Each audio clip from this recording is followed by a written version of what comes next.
We have finally witnessed the end of an era where one of the greatest racing simulation games ever created has been finally placed to rest. And I was speaking of the Forza Motorsport game. Hi, I'm Yuri Barlow. Welcome to Yuri V Sports. And I do apologize if you hear a lot of breathing or heaving in the video, because I do have a respiratory infection and I'm really having a hard time making this video. I've actually recorded it like 17 times, so please be respectful of the way I'm speaking and everything like that, and just try to get through this as best as we can. But let's get back to Forza. Forza has been in my life since the end of my Sega GT era, and then Forza came out in 2005.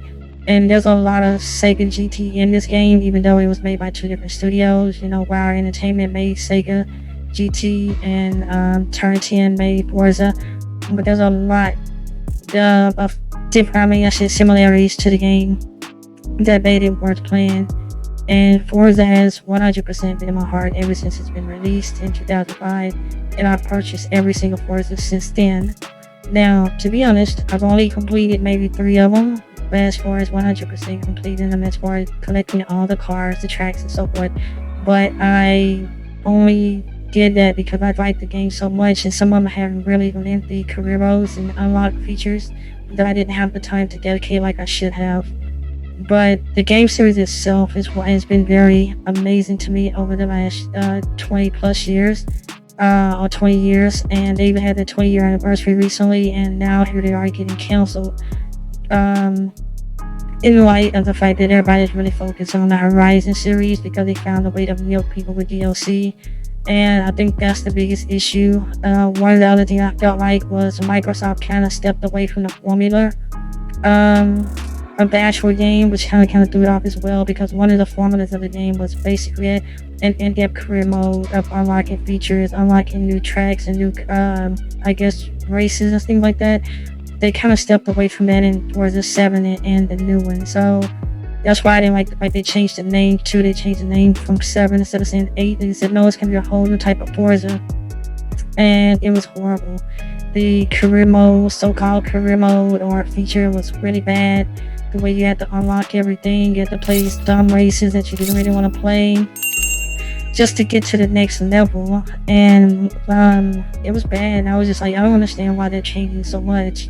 And I didn't like it. And I didn't like Forza 7 either. Forza 7 was really terrible to me compared to 6.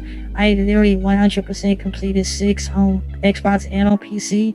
If you didn't know, there was a version called Forza Apex. I think I posted a video here in the very beginning of my channel when I first started, and I'm kind of glad I did because that game doesn't boot up anymore.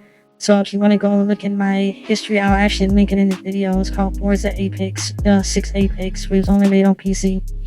And those games were fantastic. I don't understand why they stepped out of that formula, because it was so detailed, it was so fun to play, and you really felt like you achieved something every single race. You felt like you were really getting challenged, and I didn't get that from 7. I didn't get that from so-called 8/Forza Motorsport, how they changed the name. I didn't get that from that either. And even I'm kind of glad that I'm not the only person that noticed that drop, because if you actually go look at the sales numbers, and I think I'll post a screenshot up here, you can look at the sales numbers. You can see that the sales numbers tremendously dropped on the game, and you could tell that fans were also noticing how much worse the series got. And I'm gonna find that chart somewhere, and I hope it's already on the screen. I'll edit this later and pop it up on the screen. But yeah, there's a chart that actually shows their sales numbers, and it was pretty bad. It was pretty horrible how you could see that the new version of the game, nobody was actually liking it.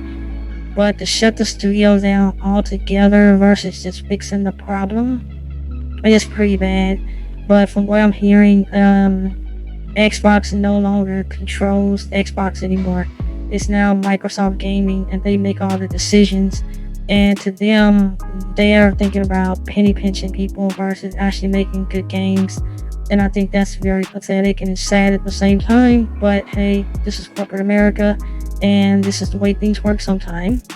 But for you to have the only American console on the market, and the first thing you want to do is bleed the gaming market out versus actually making solid product, it's pretty sad.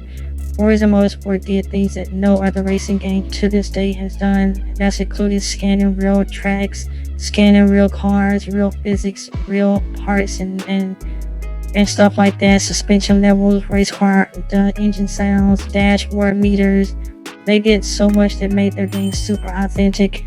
Fully 3D crowds. When you actually drive, you guys should freeze frame it, stop it, zoom in the crowd, see people really waving the back flags. You almost said something else. Raising flags and really excited about the race. Side people on the side. Really doing stuff, and they were the first game to actually take that extra step. And I know some people was like, well, Gran Turismo has these outrageous graphics and they got these things. I would agree that Gran Turismo do have some metal differences, some of the way the metal on the car looks and the way sort of light fixtures are done, but they don't have any car damage. You know what I'm saying? They have zero car damage.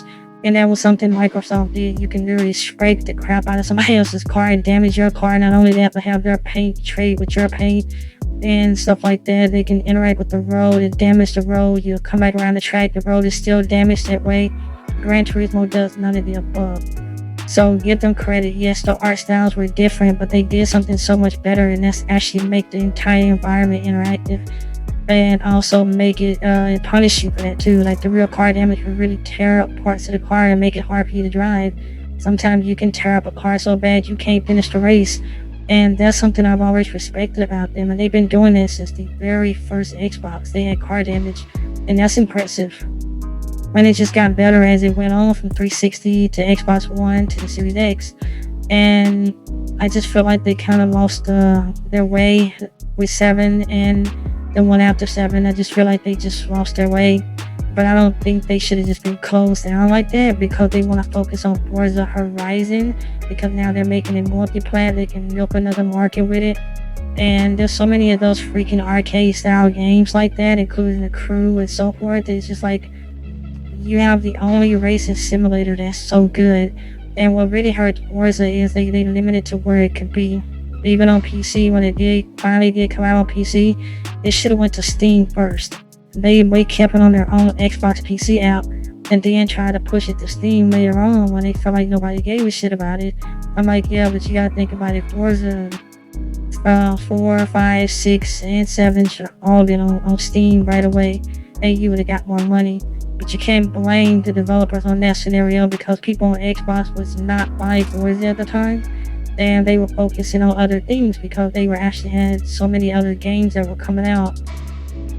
And then they kept rotating them. Like they would do Forza Horizon, Forza next game, Forza Horizon again, Forza next game. They were rotating them bi-yearly. So you were basically overshadowing it with Horizon, and you were releasing them too close together to where people were just confused on which one they were buying. Honestly, Forza Horizon should have been called something else just to take the name away from it. And what's sad is Turn 10 had their foot all in the Horizon series too, yet they're getting shut down, and Forza Horizon Studio is gonna live on, and I think that sucks. But hey, who am I to speak on that? But anyway, let me know your thoughts on Forza. If you're upset that it's gonna leave and everything. Once I feel better, I'm gonna actually do a stream of the entire series from the very first Forza down, and we're gonna finish the career modes together, unlock all the cars, and then go to the next game, and so forth and so forth, just so I can have it archived on YouTube before Microsoft removes it from all the stores and delisted like they did the 6th game and all the other games. For actually all the Horizon games too, they actually delisted all of them and took them off the store. So I'll try to do that. I do have physical copies of every last one of them. And speaking of physical copies, GameStop decided to take advantage of it. They've actually jacked the prices up to every Forza game now is $40 or higher. They actually rose the prices on physical copies just to take advantage of the studio shutting down. You gotta love GameStop. They jumped right in there right away, and they decided to milk the market because they know it's gonna be very hard to get physical copies. So they rather jack the price up on the few that they have left. They know people are gonna be looking for them. Yep. Hey, jump on the opportunity of somebody else's demise, right? That's GameStop for you. But anyway, this is Yuri Bardo. Like, subscribe, comment, and I will see you in the next video. So now I'm gonna go ahead and take a breathing treatment and a shower, and I'm gonna lay back down. You guys have a wonderful Sunday. Bye.